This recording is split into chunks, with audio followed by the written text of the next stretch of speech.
పరిహరించడానికి యేసుక్రీస్తు ప్రభువారు ఈ లోకానికి వచ్చాడు అని అందరికీ తెలిసిన మాటే. అయితే ఆయన సర్వ పాపాలను పరిహరించడానికి వచ్చాడంటే సర్వ మానవాళిని ప్రేమించాడు. ఆయన నిన్ను నన్ను ప్రేమించాడు. ఎంతగా ప్రేమించాడంటే తన ప్రాణమును కూడా మన కొరకు ఇవ్వటానికి వెనుతీయని ప్రేమ. అలాంటి ప్రేమమూర్తి అయిన యేసుక్రీస్తు ప్రభువారిని కలిగిన మనము ఎంతైనా ధన్యులమని చెప్పుకోవట మనము ఇష్టపడాలి. ఎందుకంటే ఆయన మనకు యేసుక్రీస్తు ప్రభువారు సెలవిచ్చిన మాట ఏంటంటే దేవుడు మీకు ఉంటే మీరు ధన్యత పొందుతారు. దేవుని కలిగిన వారు ఆశీర్వాదాన్ని పొందుతారు. దేవుని కలిగిన వారు లేదా దేవునితో ఉన్నవారు దీవించబడతారు. దేవుని బిడ్డలారా, యేసుక్రీస్తు ప్రభువారు సేవా పరిచర్య చేస్తున్న దినాలలో 12 మంది శిష్యులను తయారు చేసుకున్నారు. 12 మంది శిష్యులను తయారు చేసే సమయంలో వారు తయారు చేసిన తర్వాత వారు యేసు లేని ప్రయాణం చేస్తూ ఉన్నారు. ఒక దినాన ధోనిలో సముద్రంలో యేసయ్య లేకుండా వారు సముద్రంలో ఒంటరిగా ప్రయాణం చేస్తూ ఉన్నారు. ప్రయాణం చేస్తూ వారు మేము జ్ఞానం కలిగిన వారము, మాకంతా తెలుసు అనుకుంటున్నారు. కానీ యేసయ్య మాతో లేడు అనే గ్రహింపు వారిలో లేదు. నేటి క్రైస్తవ సంఘాలలో కూడా దేవుని బిడ్డలము విశ్వాసులము అని పిలువబడుచు విశ్వాసులుగా దేవుని సన్నిధిలో మనము అనేకమైన సంవత్సరాల నుంచి దేవుని మందిరానికి క్రమంగా వస్తున్న మనము కూడా యేసయ్య లేకుండా ప్రయాణము అనేక సార్లు జరుగుతూ ఉంది మన జీవితాల్లో. యేసయ్య లేకపోతే మన జీవితంలో నష్టం. యేసయ్య లేకపోతే మన జీవితంలో ప్రయాణము సవ్యముగా ఉండదు. కాబట్టి మన యొక్క జీవిత ప్రయాణంలో యేసు ఎల్లవేళలా మనతో ఉండాలి. ఆయన నీతో ఉండాలని నీ కొరకు నా కొరకు పరలోకంలో ఉన్న తండ్రి యొక్క సన్నిధిని విడిచిపెట్టి లేదా తండ్రి దగ్గర స్థానాన్ని విడిచిపెట్టి ఆయన నీ కొరకు నా కొరకు ఈ లోకానికి రక్తమాంసములు కలిగిన మానవుడిగా ఈ లోకానికి వచ్చి రక్తమాంసాలు ధరించుకొని ఆయన మన కొరకు ఈ లోకానికి వచ్చి పాపము ఎరుగనికుండా ఆయన ఈ లోకంలో జీవించాడు. పాపము తెలియకుండా యేసుక్రీస్తు ప్రభువారు ఈ లోకంలో జీవించాడు. ఆయన జీవించినంత కాలము ఈ లోకంలో ఆయన తపనంతా ఏమిటంటే పాపంలో నశించిపోతున్న, పాపంలో సాతాను బంధకాల్లో ఉన్న ప్రజలను నేను కాపాడాలి, లేదా ప్రజలను రక్షించాలి, విమోచించాలి. అందుకే యేసుక్రీస్తు ప్రభువారు ఈ లోకానికి వచ్చాడు అనే ఉద్దేశము అది నెరవేరాలని యేసుక్రీస్తు ప్రభువారు కల్వరి శిలువలో 2020 సంవత్సరాల కిందట ఆయన శిలువలో మరణించి మనందరి కొరకు ఆయన ప్రాణాన్ని ఇచ్చాడు, ఆయన రక్తాన్ని తారపోశాడు. అంతగా ప్రేమించిన యేసయ్యకు ఈ యొక్క ఈస్టర్ పండుగ దినాన మిమ్మల్ని ఒక ప్రశ్న వేస్తూ ఉన్నాను. అంతగా ప్రేమించుతున్న యేసయ్యకు నీవు ఏమి ఇస్తున్నావు?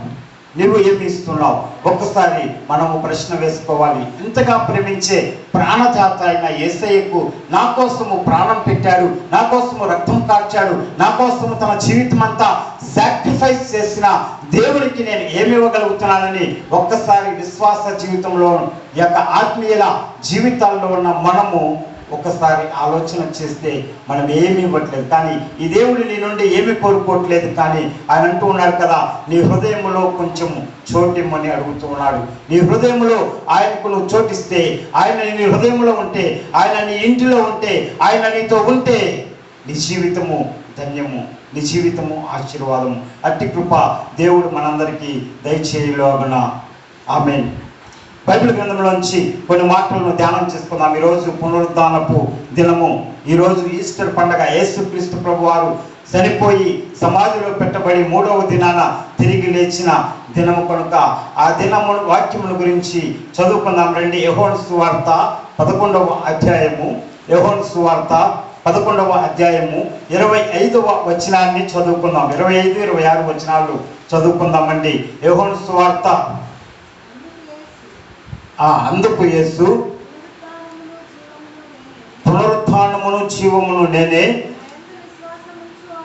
నా యందు విశ్వాసముంచువాడు చనిపోయినను బ్రతుకును, బ్రతికి నా యందు విశ్వాసముంచు ప్రతి వాడును ఎన్నటికి చనిపోడు. ఇక్కడ ఆగుదామండి. ఇక్కడ చూసినట్లయితే యోహాను సువార్త 11వ అధ్యాయం 25వ వచనంలో ఏమని రాయబడుతుంది?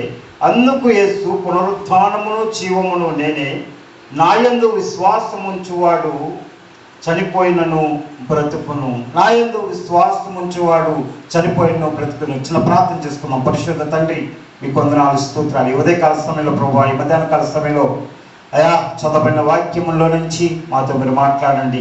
10 నిమిషాలు మీ మాటల ద్వారా మమ్మల్ని బయపరచండి తండ్రి. మీకు వందనాలు, స్తోత్రాలు ప్రభువా. మీ మాటల వెలుతుల్లో మా జీవితాలను సరి చేసుకొని ఈ పునరుద్ధాన దినాన, ఈస్టర్ పండుగ దినాన మీ మందిరంలోకి చేరిన మా అందరితోనూ ఈ వాక్యం చేత మీరు మాతో మాట్లాడి బలపరచమని యేసయ్య నామములో అడిగి వేడుకొంచున్నాము తండ్రి, ఆమేన్. ప్రియ దేవుని బిడ్డలారా, ఈ వాక్యము చదివిన రీతిగా యేసు ప్రభువు యొక్క పునరుద్ధానం గురించి, యేసుక్రీస్తు ప్రభు వారి యొక్క పునరుద్ధానం గురించి యోహాను సువార్తలో ఈ విధంగా రాయబడింది. ఏమిటంటే, ఆయన యేసు పునరుద్ధానమును జీవమును నేనే, పునరుద్ధానము జీవమును నేనే, నా యందు విశ్వాసముంచువాడు చనిపోయినను బ్రతుకును. ఎందుకు ఈ మాట దేవుడు స్పష్టంగా తెలియచేస్తూ ఉన్నాడు? ఎందుకు యేసుక్రీస్తు ప్రభువారు ఈ మాట తెలియచేస్తూ ఉన్నాడంటే, ఆయన దేవుడు, ఆయన సజీవుడైన దేవుడై ఉన్నాడు, ఆయన పునరుత్థానుడై ఉన్నాడు. పునరుత్థానము అనగా తిరిగి లేచుట. పునరుత్థానం అనగా తిరిగి లేచుట. తిరిగి లేచిన యేసయ్య అంటున్నాడు, నేను చనిపోయాను, తిరిగి మరలా లేచాను, పునరుత్థానుడై మీరు కూడా నా యందు విశ్వాసం ఉంచితే, మీరు కూడా నా బిడ్డలుగా నా మీద విశ్వాసము మీరు కలిగి ఉంటే, నమ్మకము మీకు కలిగి ఉంటే, మీరు కూడా చనిపోయినా బ్రతుకుతారు. ఇది దేవుడు మాట్లాడుతున్న మాట. దేవుని బిడ్డలారా, దేవుని బిడ్డలుగా, విశ్వాసులుగా, దేవుని బిడ్డలుగా జీవిస్తున్న మన జీవితాల్లో విశ్వాసాన్ని కోల్పోతూ ఉన్నాం. పేరుకు మాత్రమే విశ్వాసము, పేరుకు మాత్రమే దేవుని బిడ్డలము, పేరుకు మాత్రమే మేము మందిరానికి వెళ్తున్నాం అనేక సంవత్సరాల నుంచి అని చెప్పుకుంటున్నాం. కానీ మన జీవితంలో నిజంగా విశ్వాసము లేదు. మన జీవితంలో అనేక సంవత్సరాలు నుంచి ఈస్టర్ పండుగలు వస్తున్నాయి పోతున్నాయి. కానీ మన జీవితంలో నిజమైన విశ్వాసము నీలో ఉంటే నీవు పునరుత్థానపు శక్తిని పొందుకుంటావు. ఆయన అంటున్నాడు కదా, పునరుత్థానము నేనే, జీవము నేనే. నా యందు ఎవరైతే విశ్వాసం ఉంచుతాడో వాడు చనిపోయినా బ్రతుకుతాడు. పునరుత్థానము ఆయనే, జీవము ఆయనే. జీవము కలిగిన దేవుడు అంటున్నాడు కదా, నేను పునరుత్థానుడై తిరిగి లేచాను, కాబట్టి మీరు కూడా నా యందు విశ్వాసం ఉంచితే, నా యందు విశ్వాసము మీరు ఉంచితే, నా యందు విశ్వాసము మీరు ఉంచగలిగితే, మీరు చనిపోయినా కానీ బ్రతుకుతారు. మీరు చనిపోయినా కానీ బ్రతుకుతారు. ఈ పునరుత్థాన దినాన దేవుని సన్నిధిలో చేరిన మనము ఆయన యందు విశ్వాసం ఉంచాలి. లూకా సువార్త 24వ అధ్యాయము 6వ వచనంలో చూసినట్లయితే, అక్కడ కొంతమంది స్త్రీలు తెల్లవారక ముందే సమాధి దగ్గరికి వెళ్ళారండి. వెళ్ళారు. ఆ సమాధి దగ్గరికి వెళ్ళినప్పుడు ఆ సమాధి రాయి తొలగించబడి ఉంది. ఆ సమాధి దగ్గర యేసుక్రీస్తు ప్రభువారు సిలువలో చనిపోయిన తర్వాత ఆయనను ఆ సిలువలో నుంచి తీసుకొని వచ్చి సమాధులు పెట్టారు. సమాధులు అంటే ఇప్పుడున్న సమాధులు కాదు, అప్పుడున్న దినాల్లో సమాధులు. రోమా ప్రభుత్వం వారి దినాలలో వారి సమాధులు రాళ్లతో కట్టబడిన గృహల్లాగా ఉంటాయి. ఆ గృహల్లో తీసుకెళ్ళి వారి యొక్క దేహాలను ఆ గృహంలో గుడ్డతో చుట్టి పెట్టేసి సుగంధ ద్రవ్యాలతో ఆ ప్రదేశం అంతా నింపుతారు. అప్పుడు ఉన్న పరిస్థితి, లేదా ఆ యొక్క రోమా ప్రభుత్వంలో ఉన్న పరిస్థితి. అయితే రోమా ప్రభుత్వం వారు 3 రకాలుగా శిక్షను అమలు చేసేవారు. రోమా ప్రభుత్వం వారు 3 రకాలుగా శిక్షలు. రోమా ప్రభుత్వంలో ఉన్న ఆ యొక్క యేసుక్రీస్తు ప్రభువారు సిలువ వేయబడిన దినాలలో వారి ఆ యొక్క ప్రభుత్వము ఎలా శిక్షించేదంటే, తప్పు చేసిన వారిని లేదా యొక్క దొంగతనం చేసిన వారిని ఎలా శిక్షించేదంటే, ఒకటి రాళ్లతో కొట్టి చంపేవాళ్ళు, రెండవది నీళ్ళల్లో ముంచి చంపేవారు, మూడవది సిలువలో చంపేసేవారు. అలా 3 శిక్షలను ఆ దినాల్లో అమల్లో ఉన్నవి. అయితే యేసుక్రీస్తు ప్రభువారు యొక్క 3వ శిక్షకు గురైపోయాడు. ఎందుకో తెలుసా? ఆయన ఏ తప్పు చేయలేదు. పిలాతు అంటున్నాడు కదా, యేసు ప్రభుని పిలాతు దగ్గరికి తీసుకెళ్ళినప్పుడు పిలాతు అంటున్నాడు, ఈయన యందు ఏ దోషము నాకు కనపడలేదు, ఈయన ఏ దోషము చేయలేదు, ఈయనలో ఏ పాపము లేదు, కనుక ఈయనెందుకు శిక్షించాలి అని పిలాతు అంటాడు. అన్నప్పుడు ప్రజలందరూ అంటారు, లేదు ఇతన్ని శిక్షించాలి, ఇతన్ని సిలువ వేయాలి, యేసుని సిలువ వేయాలి కేక వేస్తే పిలాతు చేతులు కడుక్కొని సైడ్ అయిపోతాడు, పక్కకి వెళ్ళిపోతాడు. పిలాతు పక్కకి వెళ్ళిపోతాడు. అయితే దేవుని బిడ్డలారా, ఎందుకు పిలాతు అలా చేశాడంటే ఆయనలో ఏ పాపము కనిపించలేదు, ఆయనలో ఏ దోషము కనిపించలేదు.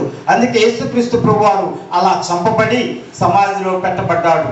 యేసుక్రీస్తు ప్రభువారు సమాధిలో పెట్టిన తర్వాత ఆ రోమా ప్రభుత్వం వారందరికీ తెలియజేసింది ఏంటంటే, యేసుక్రీస్తు ప్రభువారు చనిపోయి 3వ దినాన తిరిగి లేస్తాను అని చెప్పాడు. యేసుక్రీస్తు ప్రభువారు చనిపోయి 3వ దినాన తిరిగి లేస్తానని చెప్పేసరికి ఆ రోమా ప్రభుత్వ అధికారులందరూ ఏం చేశారంటే అందరం మాట్లాడుకొని ఆ సమాధి చుట్టూ అనేక మంది, వేల మంది సైనికులను పెట్టారు.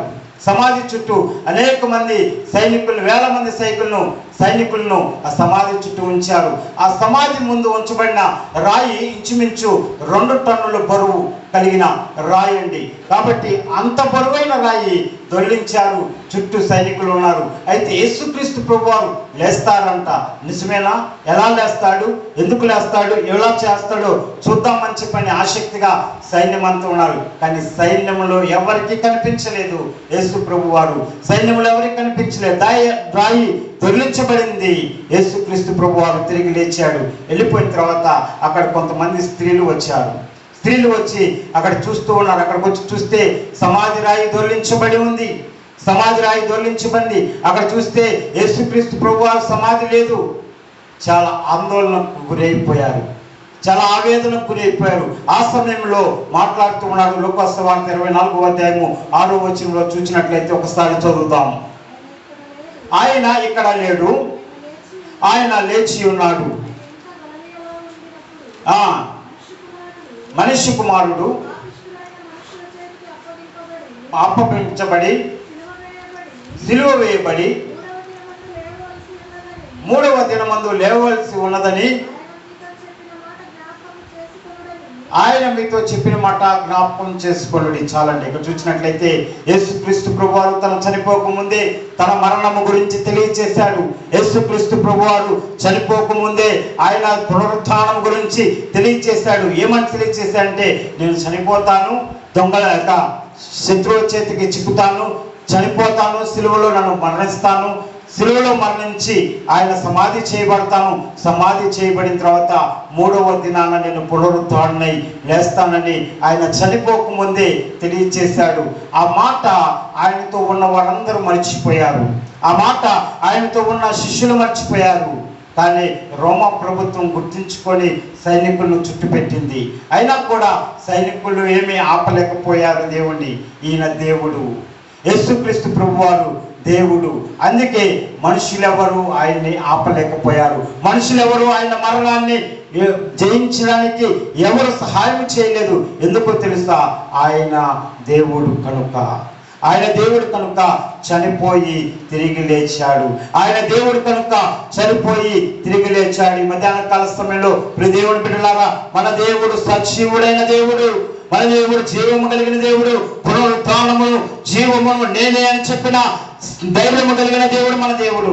పునరుత్థానము జీవము నా ద్వారానే కలిగిద్దని ఈ దేవుడు చెబుతూ ఉన్నాడు. ఆయన జీవాధిపతి అయిన దేవుడు, ఈయన సజీవుడైన దేవుడు. మన దేవుడు దేవుడు అంటానికి 3 లక్షణాలను చూద్దాం. దేవుడు ఎలా కాగలిగాడు? ఈయన దేవుడు ఎందుకయ్యాడు? దేవుడు అవడానికి ఆయనలో ఉన్న 3 లక్షణాలను మీకు తెలియచేయాలని ఆశపడుతున్నాను. మొదటిగా 1వదిగా దేవుడు సర్వజ్ఞాని. దేవుడు సర్వజ్ఞాని. దేవుడు సర్వము ఎరిగిన వాడు. సర్వంతర్యామిగా దేవుడు ఉన్నాడు. ఆయనకన్నీ తెలుసు. ఆయన ఎదుట మరుగైనది ఏదీ లేదు. ఆయన సర్వజ్ఞాని అండి. సర్వమును తెలుసు. నిన్న నేడు ఏకరీతిగా మనతో ఉన్నవాడు సర్వజ్ఞాని అయిన దేవుడు కనుక ఆయన దేవుడు కాగలిగాడండి. దేవుడు సర్వజ్ఞాని అయిన దేవుడు మన దేవుడు. రెండవదిగా చూసినట్లయితే ఈ దేవునికి ఉన్న లక్షణం ఏమిటంటే ఆయన సర్వశక్తి కలిగిన వాడు. ఆయన సర్వశక్తి కలిగిన వాడు. మన దేవుడు సర్వమును తెలిసిన వాడు, సర్వమును తన శక్తితో స్థాపించిన వాడు, సృష్టిని ఆయన శక్తితో స్థాపించిన వాడు మన దేవుడు. ఈ దేవునికి అసాధ్యమైనది ఏది లేదు. దేవునికి ఉండవలసిన లక్షణం, మన దేవుడు యేసుక్రీస్తు ప్రభువాడు దేవుడు అంటానికి ఆయనకున్న లక్షణము మొదటిగా సర్వజ్ఞాని, రెండవదిగా సర్వశక్తివంతుడు, మూడవదిగా సర్వవ్యాపి. ఈయన సర్వవ్యాపి. సర్వవ్యాపి అంటే అన్ని వేళ ఒకే చోట ఒకేసారి అన్ని చోట్ల ఉండగలిగిన వాడే సర్వవ్యాపి. యేసుక్రీస్తు ప్రభువారు ఇప్పుడు మన మందిరంలో ఉన్నాడు. యేసుక్రీస్తు ప్రభువారు ఇక్కడ ఉన్నాడు, అన్ని మందిరాల్లో ఉంటూ ఉన్నాడు. ఎందుకో తెలుసా? ఆయన సర్వవ్యాపి. అన్ని చోట్ల ఒకేసారి ఉండగలిగిన వాడే దేవుడు. అన్ని చోట్ల ఒకేసారి ఉండి అందరూ అక్కర్లు తీర్చేవాడే దేవుడు. అందుకే మన దేవుడు యేసుక్రీస్తు ప్రభువారు సజీవుడైన దేవుడు. యేసుక్రీస్తు ప్రభువారు నిత్య జీవము కలిగిన దేవుడు. యేసుక్రీస్తు ప్రభువారు పునరుత్థానుడై తిరిగి లేచిన సజీవుడు. ఆయన బిడ్డలుగా ఉన్న నీవు నేను ఆ పునరుత్థానపు శక్తిని పొందుకోవాలి. ఆయన బిడ్డలుగా ఉన్న నువ్వు నేను ఆ యొక్క పునరుత్థానపు శక్తిని అనుభవించాలి. ప్రియ దేవుని బిడ్డలారా, ఈ పునరుత్థాన దినాన ఆయన సన్నిధిలో చేరిన మనము, ఈ పునరుద్ధాన దినాల ఆయన సన్నిధిలో చేరిన మనము మన యేసుక్రీస్తు ప్రభువారు దేవుడు అంటానికి 3 లక్షణాలను చూచాము. ఇప్పుడైనా నువ్వు ఆ దేవుడు సర్వజ్ఞాని అని నమ్మగలగాలి. ఆ దేవుడు సర్వశక్తి కలిగినవాడు అని నువ్వు నమ్మగలగాలి. ఆ దేవుడు సర్వవ్యాపి అని నువ్వు నమ్మగలగాలి. ఆయన మన దేవుడు ఒకే సమయంలో అనేక చోట్ల ఉండగలిగిన వాడే యేసుక్రీస్తు ప్రభువారు. ఏ మనుషులు కూడా ఒకేసారి అన్ని స్థలాల్లో ఉండలేరు. యేసుక్రీస్తు ప్రభువారు మాత్రం ఒకేసారి అన్ని స్థలాల్లో ఒకే సమయంలో అన్ని చోట్ల ఉండగలిగిన వాడు మన దేవుడు. ప్రియ దేవుని బిడ్డలారా, ఆయన మరణించి తిరిగి లేచాడు. యేసుక్రీస్తు ప్రభువారు పునరుత్థానుడై తిరిగి లేచాడు. ఈ యొక్క మధ్యాహ్న కాల సమయంలో నీవు నేను తెలుసుకోవాల్సిన సత్యం ఏమిటంటే, ఆయన అంటూ ఉన్నాడు కదా, పునరుత్థానమును జీవమును నేనే. నా యందు ఎవరైతే విశ్వాసం ఉంచుతారో, ఎవరైతే నా ఎడల విశ్వాసము కలిగి ఉంటారో వారు ఈ పునరుత్థానపు జీవాన్ని పొందుకుంటారు. వారు కూడా చనిపోయినా తిరిగి లేస్తారు. వారు కూడా చనిపోయినా కానీ తిరిగి బ్రతుకుతాడు అని ఈ దేవుడు సెలవిస్తున్నాడు. ఈ మధ్యాహ్న కాల సమయంలో తండ్రి ఈ మధ్యాహ్న కాల సమయంలో దేవుడితో మాట్లాడుతున్నాడు. పునరుత్థానము జీవము ఆయనే. ఆయన ద్వారానే మనకి కలుగుతున్నాయి. ఆయన ద్వారానే మనకి జీవము, ఆయన ద్వారానే మనకి పునరుత్థానము, ఆయన ద్వారానే మనము జీవిస్తూ ఉన్నాము. ఈ లోకంలో ఎంత మనం జీవిస్తూ ఉన్నామంటే మనము ఆయన జీవాన్ని పొందుకున్నాము. ఇంకా మనము విశ్వాసం లేకుండా అవిశ్వాసంలో ముందుకు వెళ్తూ ఉన్నాం. మీ దేవుని బిడ్డలారా, నా యందు ఎవరైతే విశ్వాసం ఉంచుతారో వారు చనిపోయినా బ్రతుకుతారు. పునరుత్థానము జీవము నేనే అని చెప్పాడు యేసుక్రీస్తు ప్రభువారు. నేనని చెప్పాడు.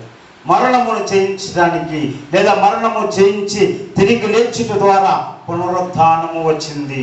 మరణమును జయించి తిరిగి లేచుట ద్వారా పునరుత్థానం అనగా తిరిగి లేచుట. యేసుక్రీస్తు ప్రభువారు మరణించారు. యేసుక్రీస్తు ప్రభువారు సమాధిలో పెట్టబడ్డారు. యేసుక్రీస్తు ప్రభువారు సమాధి నుంచి తిరిగి 3వ దినాన లేచాడు. కనుకనే ఆయన పునరుత్థానుడై మన ఎదుటికి వచ్చినాడు. జయించి తిరిగి లేచాడు. మరణపు ముళ్ళును విరిచాడు. మరణమును విరిచేస్తాడు. మరణపు ముళ్ళును విరిచి జయాన్ని దేవుడు చూపిస్తూ ఉన్నాడు. ఈ మధ్యాహ్న కాల సమయంలో మరణాన్ని జయించి తిరిగి లేచిన యేసయ్యను కలిగి ఉన్నావా?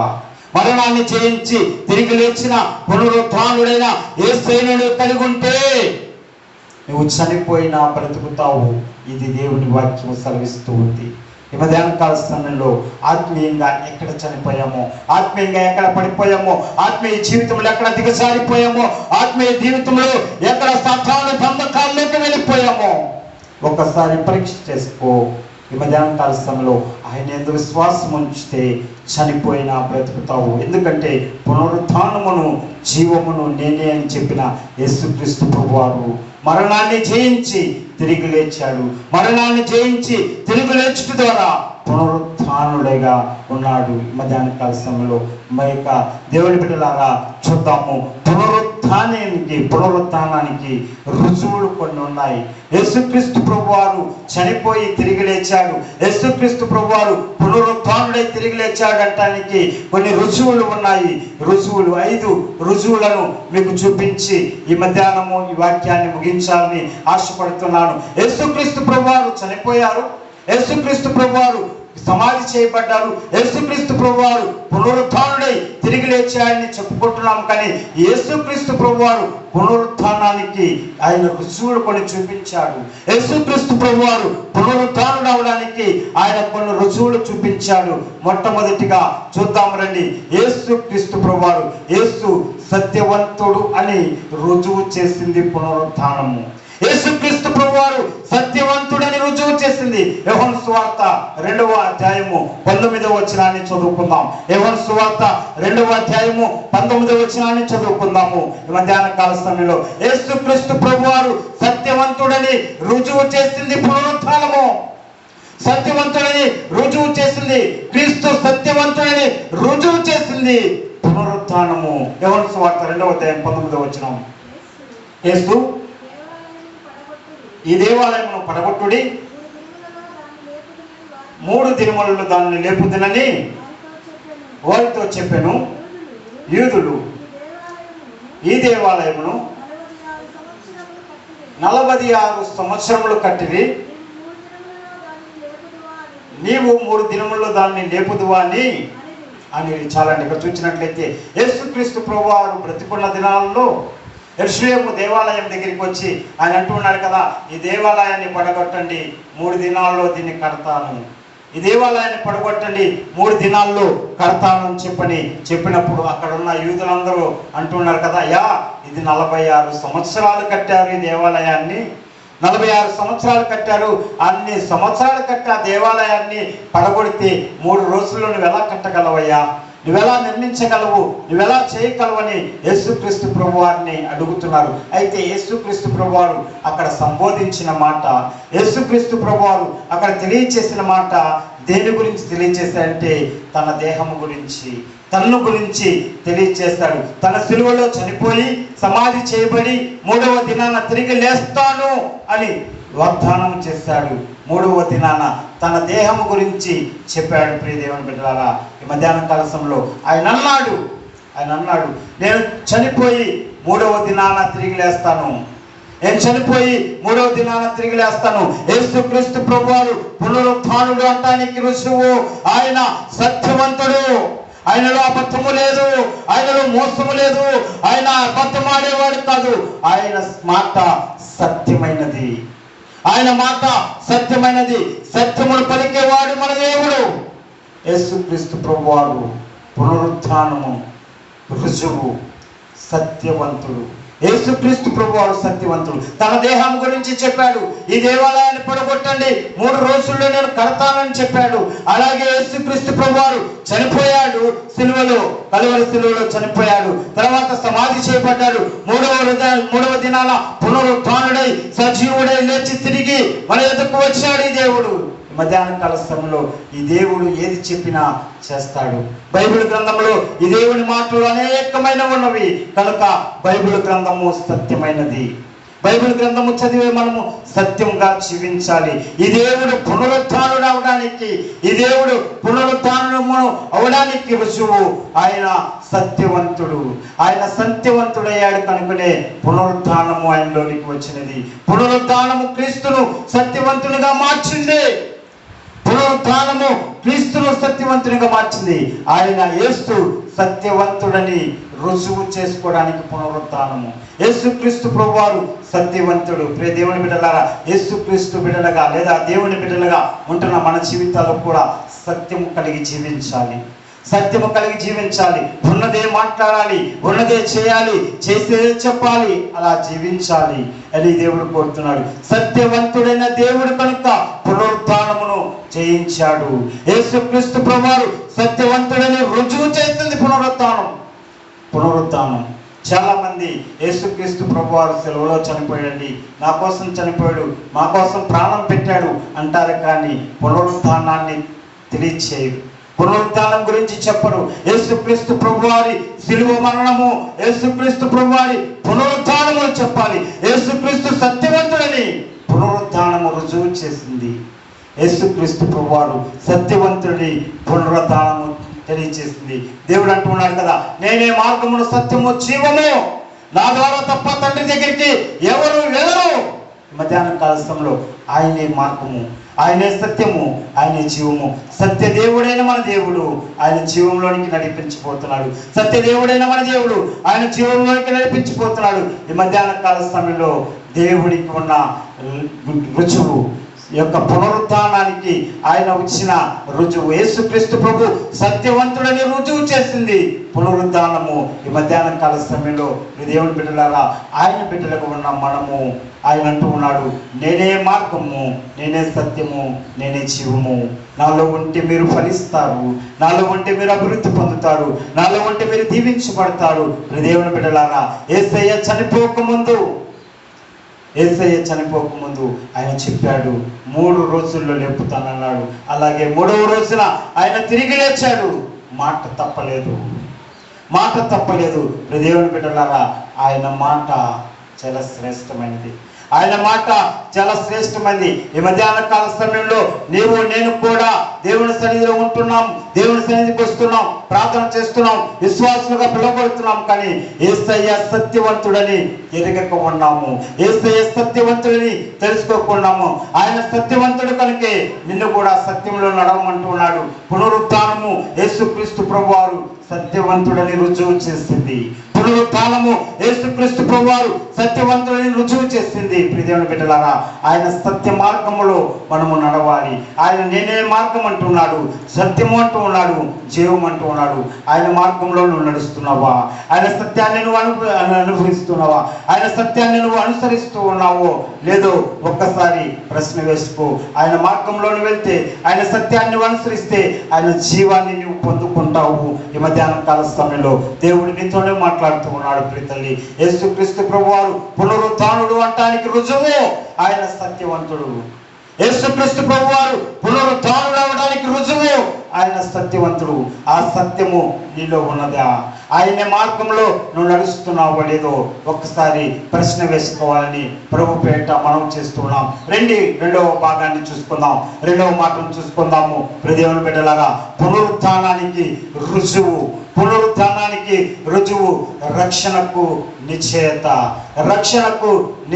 రోమపత్రిక 10వ అధ్యాయము 9వ వచనాన్ని చదువుకుందాం. రోమపత్రిక 10వ అధ్యాయము 9వ వచనాన్ని చదువుకుందాం. దేవుని బిడ్డలారా, పునరుత్థానానికి రక్షణకు నిశ్చయత, పునరుత్థానానికి రుజువు, రక్షణకు నిశ్చయత. ఈ నిశ్చయత నువ్వు కలిగి ఉండాలని దేవుడు కోరుతున్నాడు. రోమపత్రిక 10వ అధ్యాయం 9వ వచనం. అదేమనగా, యేసు ప్రభు అని నీ నోటితో ఒప్పుకొని దేవుడు మృతుల్లో నుండి ఆయన లేపునని నీ హృదయమందు విశ్వసించిన ఎడల నీవు రక్షింపబడతావు. చాలండి, ఇక్కడ చూసినట్లయితే దేవుడు మృతుల్లో నుండి ఆయనను లేపినని నువ్వు విశ్వసించిన ఎడల నీవు రక్షించబడతావు. యేసుక్రీస్తు ప్రభువారు మృతుల్లోంచి లేవచ్చినాడు. యేసుక్రీస్తు ప్రభువారు మరణాన్ని గెలిచినాడు. యేసుక్రీస్తు ప్రభువారు మరణపు ముళ్ళను విడిచినాడని నీవు విశ్వాసం ఉంచితే, నీవు నమ్మితే నీవు రక్షించబడతావు. రక్షణకు నిశ్చయిత పునరుత్థానము, రక్షణకు నిశ్చయిత పునరుత్థానము. ప్రియ దేవుని బిడ్డలారా, పునరుత్థానానికి రుజువు రక్షణకు నిశ్చయత. నీ విశ్వాసం ఉంచితే, ఆయన తిరిగి లేచాడని నువ్వు నమ్మితే, ఆయన పునరుత్థానుడయ్యాడని నువ్వు నమ్మితే, ఆయన సజీవుడై తిరిగి లేచాడని నువ్వు నమ్మితే నువ్వు రక్షించబడతావు. నీ కుటుంబం రక్షించబడింది, నువ్వు రక్షించబడతావు. నీ జీవితం మేలు పొందింది. నువ్వు చనిపోయినా బ్రతుకుతావు. ఈ మధ్యాహ్న కాల సమయంలో రక్షణకు నిశ్చయిత లేకుండా జీవిస్తూ ఉన్నాం. మేము రక్షించబడ్డామో లేదో అండి, మాకు రక్షణ వచ్చిందో లేదో అండి, యేసుక్రీస్తు ప్రభువారు మాతో ఉన్నాడో లేదో అండి, యేసుక్రీస్తు ప్రభువారు మేము కలిగి ఉన్నామో లేదండి. ఇదే అనుమానంతో జీవిస్తున్నాం క్రైస్తవ సమాజం. ఇదే అనుమానంతో జీవిస్తూ ఉన్నాం నేటికి క్రైస్తవ సంఘాలు, సమాజాలు. దేవుని బిడ్డలారా, అయితే దేవుడు అంటున్నాడు కదా, యేసుక్రీస్తు ప్రభువారు, దేవుడు యేసుక్రీస్తు ప్రభువారిని మరణం నుంచి తప్పించి పునరుద్ధానుడై తిరిగి లేచాడని నువ్వు నమ్మితే, నువ్వు విశ్వాసం ఉంచితే రక్షణ నీకు వచ్చింది. రక్షణ నీ ఇంటికి వచ్చింది, రక్షణ నీ జీవితంలోనికి వచ్చింది, రక్షణ నిశ్చేత నువ్వు కలిగి జీవిస్తావు. దేవుని బిడ్డలారా, ఈ యొక్క మధ్యాహ్న కాల సమయంలో పునరుద్ధానానికి నిశ్చేత రక్షణ, పునరుద్ధానానికి రుజువు రక్షణకు నిశ్చేత. రక్షణ లేకుండా నువ్వెంత కాలము భక్తి చేసినా, రక్షణ లేకుండా నువ్వెంత కాలం ప్రార్థన చేసినా, రక్షణ లేకుండా యేసుక్రీస్తు ప్రభువారు నా కొరకు చనిపోయి తిరిగి లేచాడని ఎన్నిసార్లు చెప్పుకున్నా నీ జీవితంలో ప్రవేశనం ఏముండదు. కానీ ఆయన మృతుల్లో నుండి లేపాడని దేవుడు నువ్వు నమ్మితే, ఆయనను మృతుల్లో నుండి సజీవుడిగా లేపాడని నువ్వు విశ్వాసం ఉంచితే నీవు రక్షించబడతావు. రక్షణ గ్యారెంటీ నీకు. నేటి క్రైస్తవ సంఘాల్లో అనేక మందికి రక్షణ గ్యారెంటీ లేదు, రక్షించబడ్డామనే గ్యారెంటీ లేదు, రక్షణ గ్యారెంటీ కోల్పోతున్నారు. దేవుని బిడ్డలారా, ఈ మధ్యాహ్న కాల సమయంలో దేవుడు పునరుద్ధానుడయ్యాడంటానికి రుజువు, దేవుడు పునరుద్ధానుడయ్యాడంటానికి రుజువు రక్షణకు నిశ్చేత. రక్షణకు నిశ్చేత. ఆయన రక్షించడానికి వచ్చాడు. ఆయన ఈ లోకానికి సర్వ పాపాలను ఆయన మోసుకొని, సర్వ పాపములను ఆయన ఆపై ఆరోపించబడి, ఆయన సర్వ మానవాళి పాపమును ఆయనపై వేసుకొని ఆయన మరణించి నిన్ను నన్ను రక్షించడానికి యేసుక్రీస్తు ప్రభువారు వచ్చి ఆయన కలువరి శిలువలో చనిపోయి సమాధి చేయబడి 3వ దినాన సజీవుడై పునరుద్ధానుడై తిరిగి లేచి నీ పాపమంతటిని తీసివేసి నీకు రక్షణను కలిగిస్తే ఆ రక్షణను విడిచిపెట్టి నీ ఇష్టానుసారమైన జీవితంలో జీవిస్తూ ఉన్నావు. జాగ్రత్త. దేవుడు నిన్ను విడిచిపెట్టక ముందే ఆయన దగ్గరికి నువ్వు రా. ఆయన ఎందుకు విశ్వాసం ఉంచు, ఆయన పునరుత్థానమును బట్టి నువ్వు విశ్వాసం ఉంచు. యేసుక్రీస్తు ప్రభువారు మరణము గెలిచి తిరిగి లేచాడని నువ్వు నమ్మితే నువ్వు రక్షణ పొందుతావు. రక్షణ నీకు గ్యారెంటీగా ఉంటుంది. ఈ మధ్యాహ్న కాల సమయంలో పునరుద్ధానానికి రుజువు రెండవ రుజువుగా రక్షణకు నిశ్చేత. ఆ రక్షణ నిశ్చేత నీ జీవితంలో, నా జీవితంలో ఉందో లేదో ఒక్కసారి ప్రశ్నించుకోవాలని ప్రభు పేట మీకు మనం చేస్తూ ఉన్నాను. ప్రియ దేవుని బిడ్డలారా, ఈ మధ్యాహ్న కాల సమయంలో ఈ దేవుడు నీతోనే మాట్లాడుతూ ఉన్నాడు, ఈ దేవుడు నీతోనే అంటూ ఉన్నాడు. రక్షణ నీలో లేకుండా జీవిస్తున్నావేమో ఒక్కసారి ఆలోచన చేయి, ఒకసారి జ్ఞాపకం చేసుకో. రక్షణ లేకపోతే పునరుద్ధానానికి అర్థం లేదు.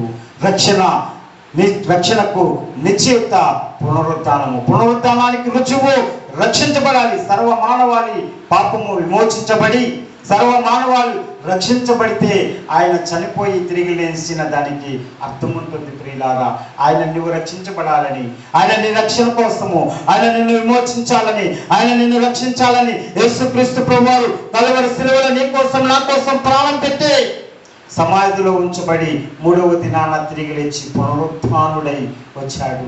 పునరుద్ధానానికి రుజువు రక్షణకు నిశ్చేత. ఆ రక్షణ నీలో ఉందో లేదో నిన్ను నువ్వే ప్రశ్నించుకోవాలని ప్రభు పేట మనం చేస్తూ ఉన్నాం. రండి మరొక మాట చూసుకుందాం. 3వ మాట పునరుద్ధానానికి రుజువులు. 2 రుజువులు చూసుకున్నాం. 3వ రుజువును చూసుకుందాం. పునరుద్ధానానికి రుజువు 3వది చూసుకుందాం. రండి, సువార్త ప్రకటన ప్రాముఖ్యం. సువార్త ప్రకటనలో ముఖ్యాంశం, సువార్త ప్రకటనలో ముఖ్యాంశం యేసుక్రీస్తు వారి పునరుద్ధానానికి రుజువు. యేసుక్రీస్తు ప్రభువారి పునరుద్ధానానికి రుజువు సువార్తలో ముఖ్యాంశము. సువార్త చెప్పుటలో కూడా పునరుద్ధానాన్ని చూపించాలి. అపోస్తుల కార్యము 2వ అధ్యాయము 25-26 వచనాలను చదువుకుందాం. అపోస్తుల కార్యము 2వ అధ్యాయము 25-26 వచనాలను చదువుకుందాం. ప్రియ దేవుని బిడ్డలారా, సువార్త ప్రకటనలో ముఖ్యాంశము పునరుద్ధానానికి రుజువు. 3వదిగా చదువుతాం. ఆయనను గూర్చి దావీదు ఇట్లా నేను ఎల్లప్పుడూ నా ఎదుట ప్రభువును చూచుచుంటిని, ఆయన నా కుడిపార్శ్వంలో ఉన్నాడు కనుక నేను కదల్చబడను. కావున నా హృదయము ఉల్లసించెను, నా నాలుక ఆనందించెను, మరియు నా శరీరము కూడా నిలకడగా ఉండును. నీవు నా ఆత్మను పాతాళంలో విడిచిపెట్టవు, నీ పరిశుద్ధతను కుళ్ళుపట్టనివ్వవు. నాకు జీవ మార్గమును తెలిపితివి, నింపెదవు. సహోదరులారా, మూల పురుషులకు దావీదును గూర్చి నేను మీతో ధారాళంగా మాట్లాడవచ్చును. అతడు చనిపోయి సమాధి చేయబడిను, అతని సమాధి నేటి వరకు మన మధ్య ఉన్నది. అతడు ప్రవక్త ఉండెను కనుక అతని గర్భఫలంలో నుండి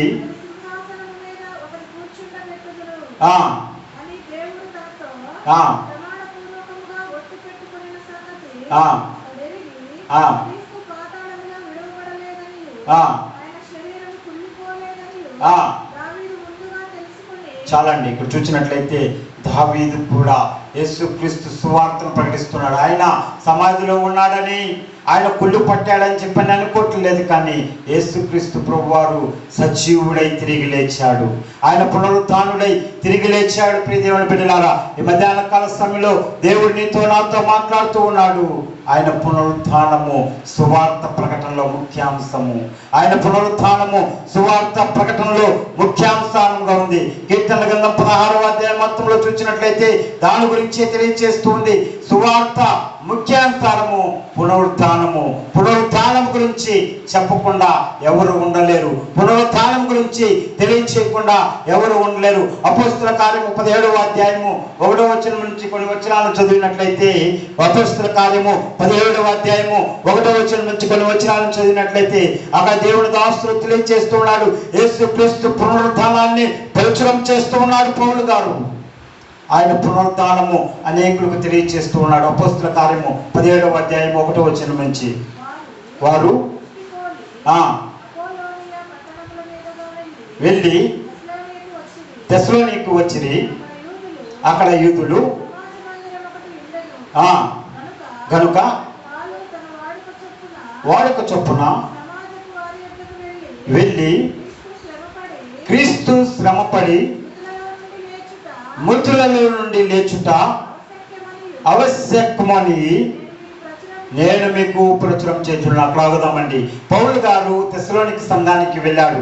తెస్సలోనిక సంఘానికి వెళ్ళిన తర్వాత తెస్సలోనిక సంఘంలో ఒక సమాజ మందిరంలోనికి వెళ్ళి అక్కడ ఆయన సువార్త చెబుతూ ఉన్నాడు.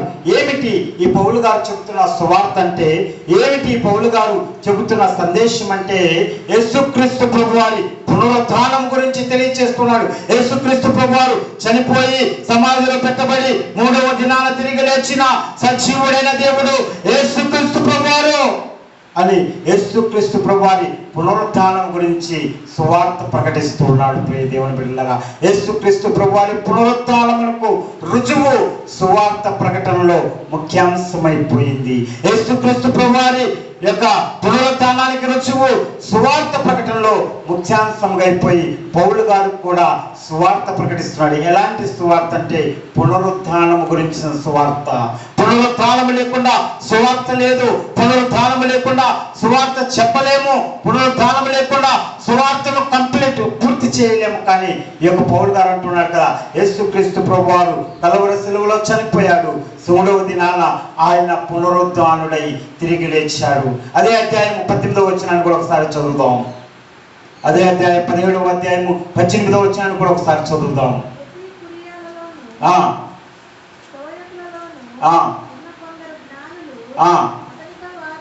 అతనితో వాదించిరి. కొందరు ఈ ఒకరిపోతు చెప్పినది ఏమని చెప్పుకొనిరి. అతడు యేసును గూర్చి పునరుత్థానమును గూర్చి ప్రకటించను గనుక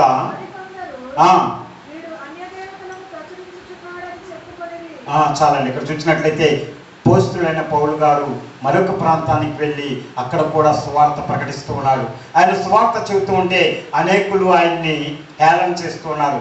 అనేకులు ఆయన్ని ఏంది ఇతడు గారు చెబుతూ ఉంది, ఏమిటి ఇతడు గారు బోధిస్తూ ఉంది అంటే ఆయన అంటూ ఉన్నాడు కదా, యేసుక్రీస్తు ప్రభువారిని గురించి చెబుతూ ఉన్నాడు.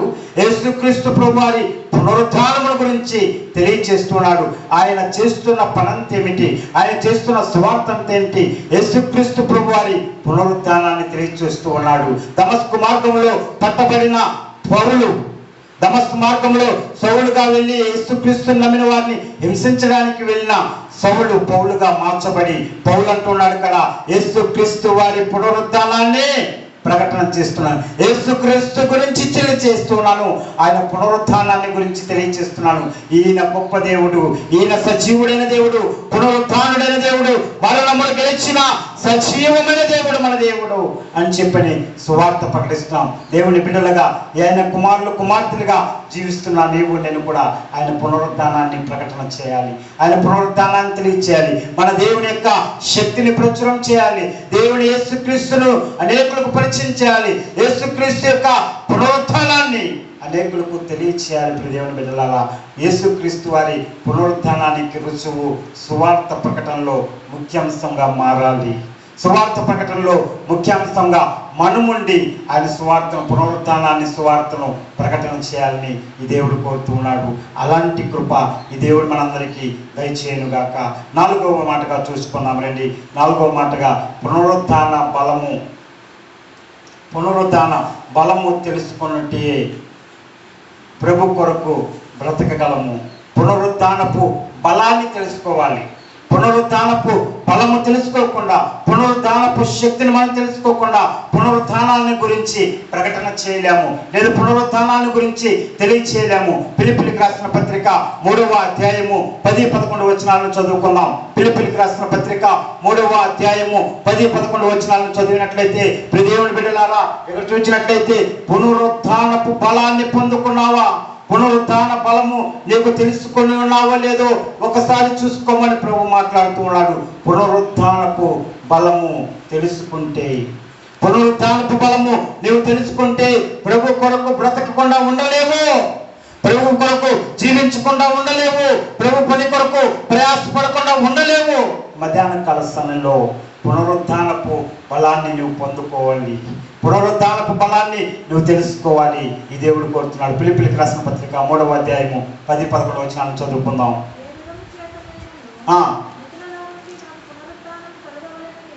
మృతుల్లో నుంచి పునరుద్ధానము కలగవలనని ఆయన మరణ విషయంలో సమాన అనుభవం కలవాడనై ఆయనను ఆయన పునరుద్ధాన బలమును ఎరుగు నిమిత్తము ఆయన శ్రమలలో పాలివాడవుటకు ఎట్టిదో ఎరుగు నిమిత్తము సమస్తమును నష్టపరుచుకొని వాటిని పెంటతో సమానంగా ఎంచుకున్నాను. చాలండి. ఇక్కడ చూసినట్లయితే పౌలు గారు అంటూ ఉన్నారు కదా, యేసుక్రీస్తు పునరుద్ధాన బలాన్ని నేను పొందుకోవాలి, యేసుక్రీస్తు పునరుద్ధాన బలాన్ని నేను తెలుసుకోవాలి. యేసుక్రీస్తు ప్రభువారు నా కోసము కల్వరి శిలువలో మరణించి ఆయన సజీవుడై తిరిగి లేచాడు, పునరుద్ధానుడై తిరిగి లేచాడు కనుక ఆ పునరుద్ధాన బలాన్ని నేను తెలుసుకోవాలి. ఆ పునరుద్ధాన బలం తెలుసుకోవడం కోసం నా జీవితాన్ని దేవునికి సమర్పించాలి. సమస్తమును పెంటతో ఎంచుకున్నాడు పౌలు గారు. నీవు నేను ఎలా ఎంచుకుంటున్నాం? దేవుని యొక్క పునరుద్ధాన బలము లేకుండా, దేవుని పునరుద్ధాన బలాన్ని అనుభవించకుండా, దేవుని పునరుద్ధాన యొక్క బలాన్ని తెలుసుకోకుండా జీవిస్తున్నాము. అందుకే మనము దేవుని కొరకు వేటిని విడిచిపెట్టట్లేదు, దేవుని కొరకు వేటిని విడిచిపెట్టట్లేదు. అవసరమైతే దేవుణ్ణే విడిచిపెట్టేస్తున్నాం, అవసరమైతే దేవుణ్ణే వదిలేస్తున్నాం, అవసరమైతే అన్నిటి కోసము దేవుణ్ణి దూరం చేసుకుంటూ ఉన్నాం. ఈ మధ్యాహ్న కాల సమయంలో పునరుద్ధాన బలమును పొందుకోవాలి, పునరుద్ధాన బలమును నువ్వు తెలుసుకోవాలి. పునరుద్ధానపు శక్తిని నువ్వు అనుభవించాలి అంటే సమస్తమును నీకున్నదంతయు పెంటతో ఎంచుకొని దేవుని సన్నిధిలో నువ్వు లోబడి జీవించాలి. ఆయన పునరుత్థానాన్ని అనుభవించాలి. యేసుక్రీస్తు ప్రభువారు నా కొరకే శ్రమ పడ్డారు, యేసుక్రీస్తు ప్రభువారు నా కొరకే మరణించారు, యేసుక్రీస్తు ప్రభువారు నా కొరకే సజీవుడైన తిరిగి లేచాడని నువ్వు తెలుసుకుంటే ఆయన పునరుత్థానాన్ని బలాన్ని నువ్వు పొందుకుంటావు. ఆయన పునరుత్థాన బలాన్ని నువ్వు అనుభవిస్తావు. ప్రియ దేవుని బిడ్డలారా, ఇంకొక మాట చెప్పి నేను ముగించడానికి ఇష్టపడుతూ ఉన్నాను. ప్రియ దేవుని బిడ్డలారా, పునరుత్థానముకు రుజువు ఇంకో చివరి మాటను చెప్పి ముగిస్తాను. జీవంతో కూడిన నిరీక్షణ అనుగ్రహించబడుతుంది. పునరుత్థానానికి నీ యొక్క రుజువు జీవముతో కూడిన నిరీక్షణ. జీవంతో కూడిన నిరీక్షణ దేవుడు నీకు అనుగ్రహించబోతున్నాడు. ఎప్పుడో తెలుసా? దేవునికి నువ్వు సరెండర్ అయితే, దేవునికి నువ్వు లోపడితే, ఆయన పునరుద్ధానపు ఫలాన్ని నువ్వు తెలుసుకుంటే ఆయన నీకు జీవంతో కూడిన నిరీక్షణ అనుగ్రహించబోతున్నాడు. మొదటి పేతురు రాసిన పత్రిక 1వ అధ్యాయము 3వ వచనాన్ని చదువుకుందాం. పేతురు రాసిన మొదటి పత్రిక 1వ అధ్యాయము 3వ వచనంలో చూసినట్లయితే ఆయన మాట్లాడుతూ ఉన్నాడు కదా, దేవుని బిడ్డలారా, పునరుద్ధాన ఫలాన్ని పొందుకున్నావా? సువార్త ప్రకటన ముఖ్యాంశంగా మారిందా నీ జీవితంలో? రక్షణకు నిశ్చయిత నీలో ఉందా? యేసయ్య సత్యవంతుడిని రుజువు చేసింది పునరుద్ధానము. రక్షణకు నిశ్చయిత పునరుద్ధానము రుజువు చేసింది. పునరుద్ధానము రుజువు చేసింది. సువార్త ప్రకటనలో ముఖ్యాంశము పునరుద్ధానము రుజువు చేసింది. పునరుద్ధానపు బలాన్ని తెలుసుకున్నట్టులో పునరుద్ధానపు రుజువు చేసింది. దేవుని బిడ్డలారా, పునరుద్ధానము రుజువు చేసింది. జీవంతో కూడిన నిరీక్షణ నీకు అనుగ్రహించబోతూ ఉన్నాడు. మొదటి పేతురు పత్రిక 1వ అధ్యాయం 3వ వచనాన్ని ఒకసారి చదువుతాం. మన ప్రభువు యేసుక్రీస్తు తండ్రి అయిన దేవుడు స్తుతింపబడును గాక. మృతుల్లో నుండి యేసుక్రీస్తు తిరిగి లేచుట వలన జీవముతో కూడిన నిరీక్షణ మనకు కలుగునట్లు, అనగా నిమ్మలమైనది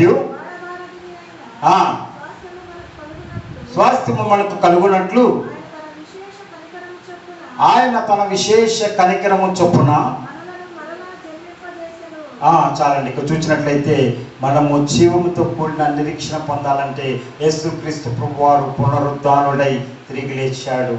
యేసుక్రీస్తు ప్రభువారు నా కొరకు నీ కొరకు చనిపోయాడని మనం ఎప్పుడైతే తెలుసుకుంటామో పునరుద్ధానముతో జీవము, పునరుద్ధానంతో కూడిన జీవము దేవుడు నీకు అనుగ్రహించబోతున్నాడు. పునరుద్ధానంతో కూడిన జీవమును దేవుడు నీకు ఇవ్వబోతూ ఉన్నాడు. అట్టి కనికరము దేవుడు నీ మీదకి ఉంచాలంటే ఈ మధ్యాహ్న కాల సమయంలో పునరుద్ధానానికి రుజువులు అయితే చూసుకున్నాం. పునరుద్ధానానికి రుజువులు మొదటిగా యేసుక్రీస్తు సత్యవంతుడు. పునరుద్ధానానికి రుజువు రెండవదిగా రక్షణకు నిశ్చయిత. పునరుద్ధానానికి రుజువు మూడవదిగా చూసినట్లయితే సువార్త ప్రకటనలో ముఖ్యాంశము పునరుద్ధానానికి రుజువు, పునరుద్ధానాల బలమును పొందుకోవాలి. 5వదిగా జీవముతో కూడిన నిరీక్షణ నువ్వు పొందుకోవాలి.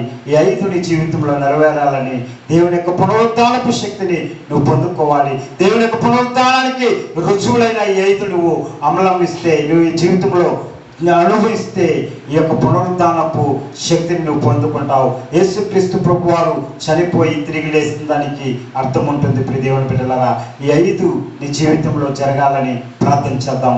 దేవుని తల్ల ఉంచుతాము, దేవుని సన్నిధిలో ప్రార్థన చేద్దాము. యేసుక్రీస్తు సత్యవంతుడని తెలియజేసింది పునరుద్ధానము. యేసుక్రీస్తు ప్రభువారు సత్యవంతుడు